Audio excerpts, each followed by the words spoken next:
Bonjour tout le monde, on se retrouve aujourd'hui pour une foire aux questions. Ça fait vraiment un bon moment que je n'en ai pas fait et j'aime bien ce format de vidéo.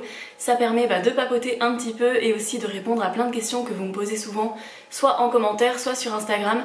Donc là je l'ai lancé sur mon compte Instagram, c'est Mûre et Noisette. N'hésitez pas à me rejoindre là-bas, je vous le mets dans la barre d'infos. Et voilà, parce que je partage beaucoup de choses en story, vous pouvez me poser des questions directement, j'essaie de répondre à un maximum de messages. De la même manière que je réponds au plus de commentaires possible sur YouTube. Donc c'est parti, je vais commencer par répondre à la première question qui était du coup « Hello, comment augmenter ses apports en fer au-delà des légumes verts? Merci ». J'ai eu beaucoup de questions sur le fer, que ce soit des personnes véganes, végétariennes, omnivores, soit qui sont déjà anémiées, soit qui ont peur de l'être en devenant véganes, etc. Donc pour le fer, les légumes verts c'est certes une source de fer mais c'est pas forcément la meilleure. Quand on est végane, c'est bien de miser sur les légumineuses, sur le quinoa, sur le tofu, le sétan on contient un petit peu, les noix, les oléagineux, les graines, ça on contient des bonnes quantités. Je vous ai fait des vidéos où j'ai regroupé des recettes riches en fer. Je pense que vous le savez si vous me suivez depuis un bon moment. Le fer c'est vraiment le nutriment auquel je fais attention puisqu'il y a quelques années avant d'être végane je m'étais retrouvée vraiment très basse en fer. J'étais pas anémique parce que j'avais encore un bon taux de... pas de ferritine, un bon taux d'hémoglobine, mais ma ferritine était vraiment très basse et je l'ai remontée petit à petit sans prendre de compléments. J'avais envie de donner une chance à l'alimentation simple, mais si vraiment vous êtes carencé en fer, vous pouvez déjà commencer par prendre du fer doux de Solgar qui ne fait pas trop mal au ventre parce que souvent les compléments en fer apparemment font mal au ventre. Je sais que le fer doux ne fait pas mal, donc vous pouvez tenter celui-là. Et sinon, si c'est juste par prévention ou dans votre alimentation, je vous conseille de miser sur les aliments végétaux qui ont de fortes concentrations en fer. Le fer non héminique, donc celui qu'on trouve majoritairement dans les végétaux, est un peu moins bien assimilé que le fer héminique, celui qu'on trouve dans la viande, sachant que la viande ne contient pas que du fer héminique, il y a un petit peu de non héminique aussi dedans. Donc par exemple, le poulet est une très mauvaise source de fer. Voilà, il y a surtout le porc, c'est pas non plus une super source de fer, ça va surtout être tout ce qui est viande de bœuf, etc. Mais malgré tout, la quantité de fer dans les végétaux est vraiment énorme par rapport à celle contenue. Généralement dans la viande, on a des végétaux avec des concentrations en fer des fois 10 fois supérieures, donc ça se compense un peu. Et vous pouvez éviter de consommer du thé et du café en même temps que vos repas car généralement ça empêche l'assimilation du fer. Et par contre, on a un truc bien, c'est que la vitamine C, ça augmente l'assimilation du fer non héminique, donc celui des végétaux. Et ça tombe bien parce que généralement quand on mange beaucoup de végétaux, on a tendance à manger beaucoup de fruits et de légumes et c'est ce qui contient de la vitamine C. Donc par exemple faites-vous des salades avec des lentilles ou des pois chiches ou des légumineuses, peu importe, et vous mettez du citron dedans. Vous pouvez manger du tofu avec des poivrons l'été parce que les poivrons sont une super source de vitamine C. Pensez à ajouter des herbes, des épices, ça contient beaucoup de fer même si c'est des toutes petites quantités qu'on consomme. Mis bout à bout ça représente quand même des petits compléments en fer intéressants. Voilà, c'est ce que je dirais pour le fer. En deuxième question, j'ai reçu quels sont tes prochains objectifs, prochains projets, etc. Donc ça c'est plutôt lié au fait, quand je vous ai parlé de l'appartement qu'on a acheté à la montagne. Pour l'instant, notre objectif c'est vraiment épargner. Pour notre objectif sur du plus long terme qui est d'acheter une maison d'hôte. Et c'est tout. Après, en objectif plus à court terme, moi il y a le développement de ma chaîne YouTube, bien évidemment. Continuer à produire des vidéos, voir quels sont les sujets que je peux explorer, qu'est-ce que je peux partager avec vous, car vous le voyez, je partage pas que des choses liées au véganisme ou à l'argent, j'aime bien toucher à pas mal de choses, un petit peu au lifestyle, et je développerai sûrement les sujets à l'avenir aussi. Donc le développement de ma chaîne YouTube c'est vraiment quelque chose d'important pour moi actuellement, et c'est mon projet du moment. Ensuite, j'ai reçu beaucoup de questions par rapport à notre logement donc à la montagne qu'on loue en Airbnb, puisque je vous en avais parlé.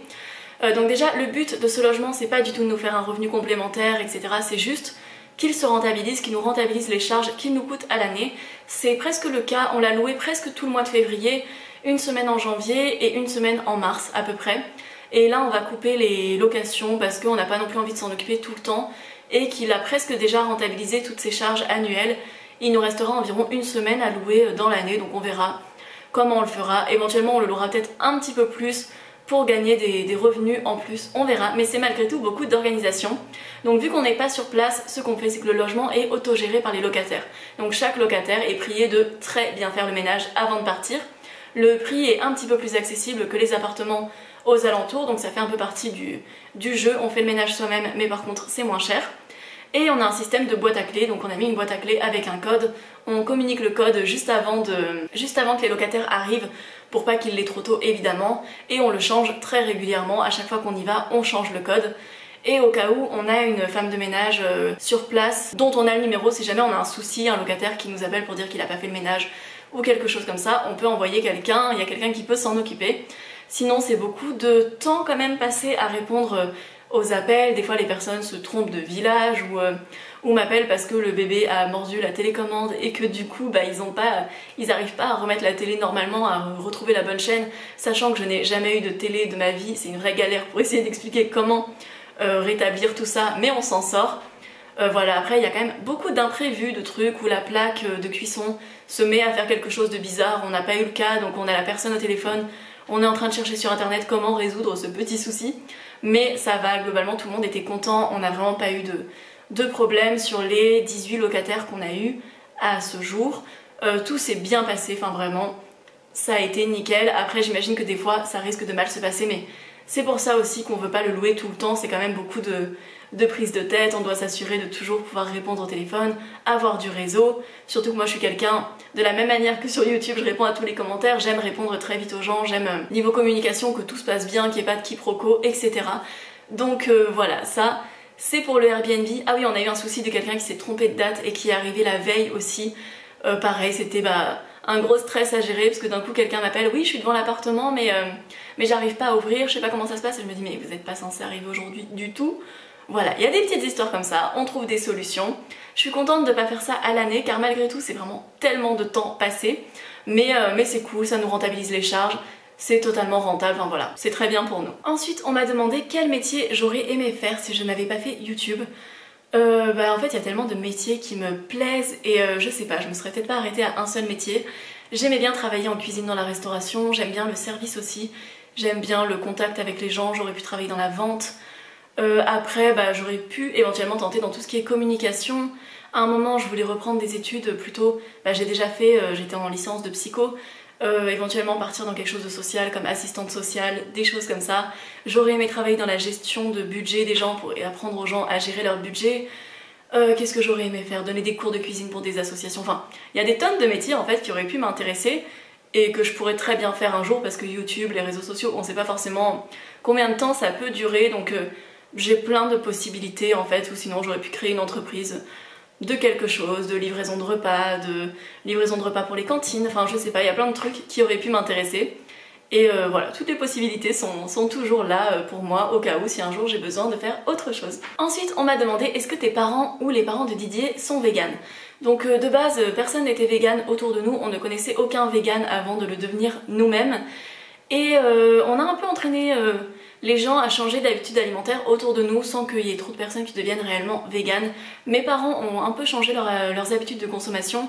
Mon père qui mangeait énormément de viande en mange beaucoup, donc en vrai il en mange toujours, je pense plus qu'une personne classique, mais il en mange beaucoup moins qu'avant car il en mangeait énormément. Ma mère a énormément réduit sa consommation de viande et de poisson et elle mange pratiquement végétarien. Elle n'est pas vraiment végétarienne parce qu'elle mange du poisson de temps en temps en fait, mais elle mange je crois plus de viande du tout et elle fait énormément attention. Elle a switché le lait par tout ce qui est lait d'avoine, lait de soja, lait d'amande, etc. Elle mange de la crème de soja. Très souvent elle va en magasin bio, elle s'achète du tofu, des choses comme ça, du seitan, des simili carne. Elle aime bien, enfin voilà, elle se fait des repas assez simples, elle mange des lentilles, des pois chiches, enfin voilà, elle a énormément végétalisé son alimentation par rapport à avant. Et c'est très cool. Et les parents de Didier, eux, sont devenus végétariens, ce qui est très surprenant. On ne s'attendait pas du tout à ce qu'ils le deviennent. Et finalement, un jour, ils nous ont envoyé un message pour demander quelle était la recette de lasagne végétarienne qu'on utilisait, car ils voulaient devenir végétariens. Et c'était il y a plus de 4 ans, et depuis 4 ans, ils s'y tiennent, ils sont végétariens. Pas véganes, par contre, ils mangent quand même pas mal de produits animaux, d'œufs, de lait, etc. Mais en tout cas, ils ont beaucoup végétalisé leur alimentation aussi. Ensuite, on m'a demandé qu'est-ce qui te gêne le plus sur les réseaux sociaux. Donc pour moi, les réseaux sociaux, il y a du négatif, mais il y a aussi beaucoup de positif. Vraiment, je suis quelqu'un qui adore les réseaux sociaux. J'essaie de pas l'utiliser de manière toxique en fait. Je vais pas utiliser des trucs pour me comparer ou des choses comme ça, car ça, je trouve que c'est vraiment un truc qui rend pas de bonne humeur au quotidien. Je vais surtout l'utiliser pour m'informer, pour communiquer, partager, découvrir des modes de vie différents des miens, m'intéresser aux autres. Je trouve qu'il y a un vrai côté social. On a beaucoup les critiquer parfois, ou dans les médias, les réseaux sociaux sont parfois très critiqués, mais je pense qu'on peut en faire quelque chose de très bien. Et pareil, j'adore YouTube, je passe énormément de temps dessus, je regarde mais des tonnes de contenus différents, que ce soit en anglais, en français, parfois en italien pour essayer d'améliorer mon italien. Et voilà, je passe beaucoup de temps dessus, mais le côté négatif des réseaux sociaux, parce que pour moi il y en a un énorme, c'est les gens qui ne te connaissent pas et qui se permettent d'émettre des jugements sur toi. Et parfois c'est des choses qui sont pas forcément hyper méchantes, c'est pas une insulte ou quoi, mais c'est des petites remarques qui sont en fait pas les bienvenues et qu'on n'a pas envie d'entendre. Et surtout que des fois la personne dit un truc et elle pense qu'elle a rien dit de mal, sauf qu'elle est juste la 20e à nous le dire aujourd'hui, et qu'en fait ça peut vraiment déprimer. Il y a des fois où la lecture des commentaires m'a fait me sentir super mal ou un peu nulle, me dire bon bah voilà, je suis pas du tout légitime à faire ce que je fais, je sais pas pourquoi je fais ça. Et tu te prends, enfin, t'as un sentiment comme ça qui grandit au fur et à mesure que tu reçois des commentaires négatifs. Donc pas forcément tout le temps en fait, mais les gens ont tendance à oublier qu'il y a des vraies personnes derrière le contenu. Et c'est pour ça que moi je bloque facilement les gens qui sont insultants, sexistes, etc. Déjà, ça part directement. Mais même des fois les remarques hyper toxiques sur l'alimentation, parce que moi je parle beaucoup d'alimentation, et il y a des remarques hyper culpabilisantes ou toxiques, genre non mais tu manges ça, c'est quelque chose qui fait grossir, t'as pas honte de partager ça, c'est pas sain du tout, etc. Et déjà pour moi c'est pas agréable de me prendre ça dans la tête. De base j'ai plutôt un bon rapport à la nourriture, donc j'ai pas envie qu'on vienne m'abîmer ce rapport que j'ai à la nourriture. Et je pense aussi à mes abonnés, il y a des personnes qui sont anorexiques, anciennes anorexiques, ou très jeunes, ou qui sont venus pour chercher de l'information et qui peuvent tomber sur ça, et ça peut vraiment faire du mal aux gens en fait, ce genre de commentaires. Je pense qu'il faut pas diaboliser les aliments par exemple. Et voilà, c'est plutôt cet aspect-là, le côté les gens qui donnent leur avis sur des sujets qui ne sont pas du tout sollicités. Ça peut un peu m'énerver, mais globalement je dirais que pour moi les réseaux sociaux c'est beaucoup plus de positif que de négatif. Après j'essaye de garder une sphère assez bienveillante en fait, et de pas m'intéresser aux pages toxiques un peu, ou les trucs de comparaison, les trucs qui vont parler de défauts physiques, qui font complexer et tout, c'est pas des trucs vers lesquels je me dirige, car j'ai pas envie de me poser la question de pourquoi j'ai de la cellulite ou je sais pas quoi. Enfin voilà, c'est des choses qui m'intéressent pas, j'ai pas envie de m'attarder dessus. Donc je pense qu'il faut utiliser les réseaux sociaux assez intelligemment et sélectionner ce qui nous fait du bien dessus et ce qui nous informe. Ensuite, j'ai reçu le commentaire « Où as-tu rencontré Didier ?» Donc je crois qu'on n'en a pas parlé dans la FAQ qu'on a fait ensemble, notre FAQ de couple que je vous mets quelque part par là. D'ailleurs, si vous allez la voir, merci de ne pas remettre le commentaire. Oh mon dieu, je pensais que Didier était un gros nounours brun, avec une grosse barbe et tout, je l'imaginais comme un bûcheron ou je sais pas quoi. Ces commentaires m'ont fait beaucoup rire, mais je l'ai reçu, je pense que 80% des commentaires sous cette vidéo, c'est ça. Donc au pire, si c'était l'idée que vous faisiez Didier, vous pouvez mettre un petit like sur un de ces commentaires, mais c'est pas la peine de le redire. Mais du coup, on s'est rencontrés à l'auto-école quand on était au lycée. Voilà, on n'était pas dans le même lycée, on s'est rencontrés quand j'avais 17 ans et lui 18 ans. Et on s'est rencontrés là-bas et on s'est mis ensemble peu de temps après, et on est toujours ensemble 7 ans après. Donc voilà, c'était tout pour notre rencontre. Ensuite, j'ai eu plusieurs fois la question quel est ton repas de flemme, décliné sous plusieurs formulations différentes. Mais en fait j'en ai tellement des repas de flemme, parce que vraiment, pour moi il y a plein de fois où j'ai pas envie de cuisiner. Après je pense que certains de mes repas de flemme peuvent être considérés par des repas un peu travaillés par d'autres personnes, donc ça dépend. Je dirais que mon plus gros repas de flemme, qui est vraiment un truc qui demande zéro préparation, c'est les pâtes au pesto. Un pot de pesto vegan, je mets des cuillères dedans, enfin dans mes pâtes, et je rajoute de la levure maltée et un peu de crème de soja, je mélange tout ça et c'est délicieux. Sinon il va y avoir tout ce qui est wrap, tortilla, etc. J'aime bien faire les wraps, c'est vraiment des fois mon repas de flemme du soir, ou quand je suis toute seule aussi. J'ai très souvent des galettes de légumineuses que j'ai congelées, donc en fait c'est juste que j'ai cuisiné avant pour avoir ce repas de flemme. Mais je congèle par exemple des falafels avec divers légumes dedans en plus, j'aime bien ajouter un peu de légumes. Et je mets ça dans un wrap avec de la salade, je fais une petite sauce blanche au tahini avec donc de la purée de sésame, un peu de citron, un peu d'eau, du sel. Et je mets les légumes qui traînent dans mon frigo, des oignons frits, et c'est trop bon. On a ensuite demandé que pense ton copain de ton aventure YouTube. Donc Didier m'a énormément encouragée à me lancer sur YouTube. J'étais pas sûre d'avoir vraiment quelque chose à apporter dans le domaine du véganisme et tout, parce que je fais pas non plus les recettes les plus incroyables que je pouvais voir, etc. Donc j'étais pas sûre d'être hyper légitime pour le faire. Et il m'a vraiment motivée à le faire, donc franchement je le remercie, c'est lui qui m'a fait mon premier montage, qui m'a tellement facilité les choses en fait pour lancer ma chaîne YouTube, et il me soutient énormément. Il a un respect absolu pour ce que je fais, il considère vraiment ça comme un vrai travail, il va pas dénigrer le temps que je passe pour mes vidéos, etc. Il aime regarder mes statistiques, il est content avec moi dès que j'ai une vidéo qui a bien marché, enfin vraiment. pour lui c'est hyper important, il me soutient énormément et c'est super agréable d'être avec quelqu'un qui comprend ce qu'on fait. On m'a ensuite demandé comptes-tu organiser des rencontres avec tes abonnés à Marseille. Peut-être un jour, on verra. Je sais pas si je serais trop à l'aise d'organiser ce genre de truc, donc ce serait plus sous une forme peut-être de pique-nique vegan où on pourrait être assez nombreux et tout. Bon, dans tous les cas, pas actuellement, mais si un jour c'est possible, franchement ça pourrait être sympa. On m'a ensuite demandé comment fais-tu pour rester aussi calme et bienveillante tout le temps. Donc je suis pas forcément tout le temps. Après, le fait d'être assez calme et reposée, ça fait quand même partie de ma personnalité. J'ai toujours été comme ça, je suis quelqu'un qui analyse, qui réfléchit, qui se pose avant de dire un truc, etc.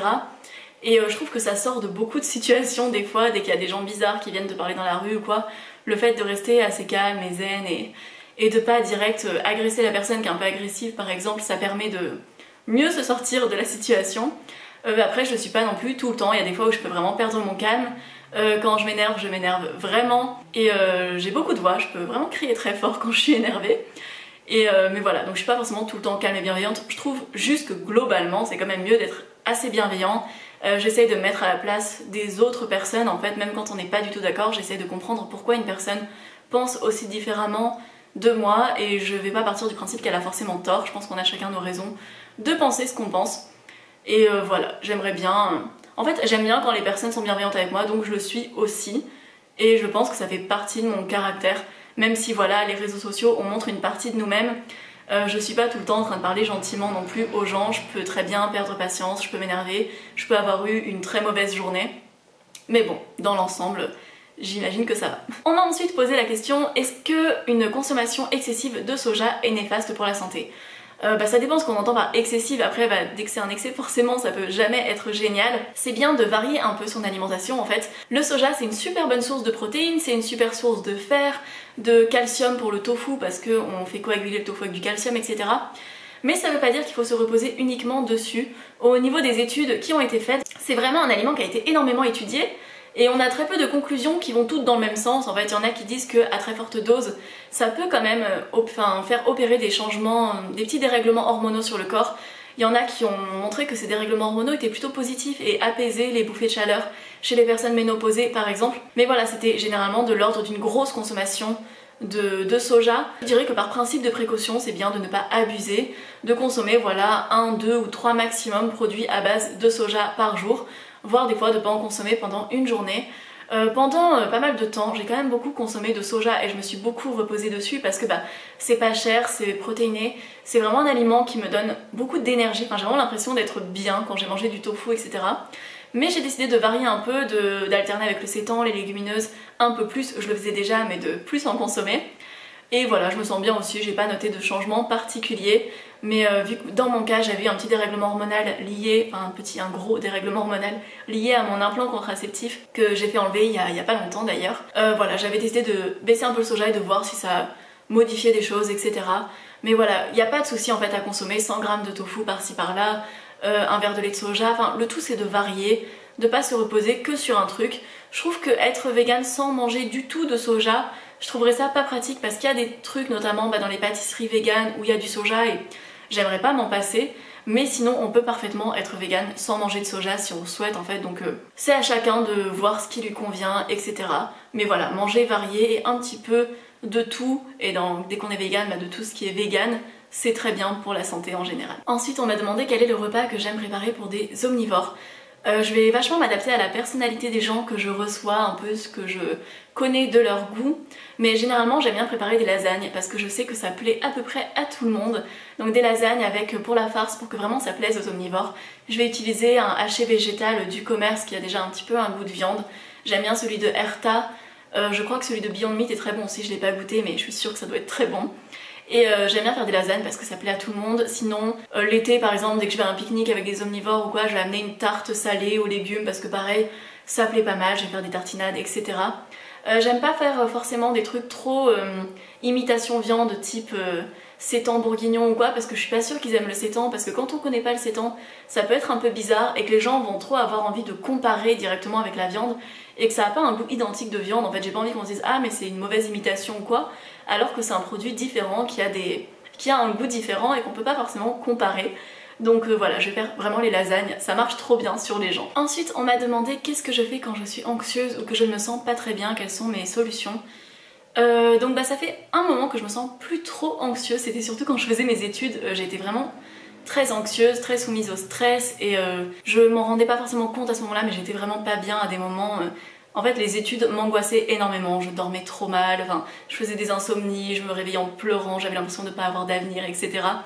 Et ça s'est totalement arrêté le jour où j'ai arrêté mes études. Mais sinon généralement quand j'ai des petits passages où je me sens pas très bien dans ma vie, etc. Je sais que moi j'ai vraiment le rapport à la nature qui est important pour moi. Ça fait très hippie de dire ça, mais vraiment pour moi, que ce soit marcher dans la forêt ou aller me balader, déjà marcher, le fait de bouger, de respirer de l'air, je sais pas, de bouger son corps, ça me fait du bien. Et le fait de voir des beaux paysages, des belles choses, c'est vraiment quelque chose qui me rend bien. J'ai besoin de, vu que j'habite à Marseille, d'aller voir la mer le plus souvent possible. C'est quelque chose qui me rend hyper heureuse. J'aime voilà, plein de choses liées à la nature. Après, quand je suis chez mes parents, je profite énormément du fait de voir le chat de mes parents, le chat des voisins de mes parents. J'aime énormément les animaux. À un moment, j'allais beaucoup à la SPA promener les chiens aussi. Et c'était vraiment agréable, c'était un bon moment à passer avec les chiens. Enfin, j'adorais ça. Donc voilà, généralement, le rapport à la nature m'aide énormément. Ou sinon, j'aime bien manger du chocolat aussi. C'est bon, ça fait du bien au moral. Et donc c'est tout pour cette petite FAQ, j'espère qu'elle vous a plu, que soit vous avez trouvé les réponses à vos questions, soit que vous avez passé un bon moment avec moi. Je suis désolée si j'ai pas pu répondre à vraiment toutes les questions parce qu'il y en avait énormément et je voulais pas non plus que cette vidéo dure super longtemps, même si je sais pas trop combien de temps elle dure là, mais à mon avis elle est quand même un petit peu longue. N'hésitez pas à vous abonner, commenter, liker comme d'habitude et on se retrouve très vite. Ciao ciao.